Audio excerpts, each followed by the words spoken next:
Aimé Césaire, Discours sur la négritude, 1987. La négritude, à mes yeux, n'est pas une philosophie. La négritude n'est pas une métaphysique. La négritude n'est pas une prétentieuse conception de l'univers.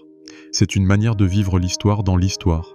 L'histoire d'une communauté dont l'expérience apparaît, à vrai dire, singulière avec ses déportations de population, ses transferts d'hommes d'un continent à l'autre, les souvenirs de croyances lointaines, ses débris de cultures assassinées.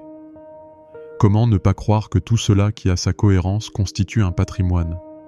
En faut-il davantage pour fonder une identité? Les chromosomes m'importent peu, mais je crois aux archétypes. Je crois à la valeur de tout ce qui est enfoui dans la mémoire collective de nos peuples et même dans l'inconscient collectif. Je ne crois pas que l'on arrive au monde le cerveau vide comme on y arrive les mains vides. Je crois à la vertu plasmatrice des expériences séculaires accumulées et du vécu véhiculé par les cultures. Singulièrement, et soit dit en passant, je n'ai jamais pu me faire à l'idée que des milliers d'hommes africains, que la traite négrière transporta jadis aux Amériques, ont pu n'avoir eu d'importance que celle que pouvait mesurer leur seule force animale. Une force animale analogue, et pas forcément supérieure à celle du cheval ou du bœuf.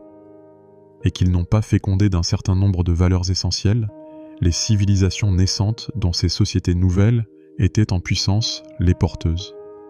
C'est dire que la négritude, au premier degré, peut se définir d'abord comme prise de conscience de la différence, comme mémoire, comme fidélité et comme solidarité.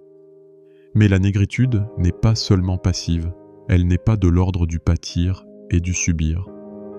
Ce n'est ni un pathétisme, ni un dolorisme.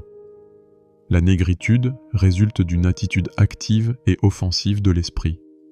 Elle est sursaut et sursaut de dignité.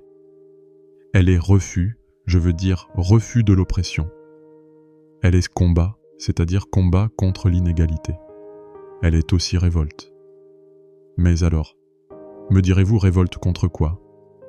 Je n'oublie pas que je suis ici dans un congrès culturel, que c'est ici à Miami que je choisis de le dire. Je crois que l'on peut dire, d'une manière générale, qu'historiquement, la négritude a été une forme de révolte, d'abord contre le système mondial de la culture, tel qu'il s'était constitué pendant les derniers siècles, et qui se caractérise par un certain nombre de préjugés, de présupposés qui aboutissent à une très stricte hiérarchie. Autrement dit, la négritude a été une révolte contre ce que j'appellerais le réductionnisme européen. Je veux parler de ce système de pensée, ou plutôt de l'instinctive tendance d'une civilisation éminente et prestigieuse à abuser de son prestige, même pour faire le vide autour d'elle, en ramenant abusivement la notion d'universel, chère à Léopold Sédar Senghor, à ses propres dimensions, autrement dit, à penser l'universel à partir de ses seuls postulats et à travers ses catégories propres. On voit et on n'a que trop vu les conséquences que cela entraîne. Couper l'homme de lui-même, couper l'homme de ses racines, couper l'homme de l'univers, couper l'homme de l'humain, et l'isoler en définitive, dans un orgueil suicidaire sinon dans une forme rationnelle et scientifique de la barbarie.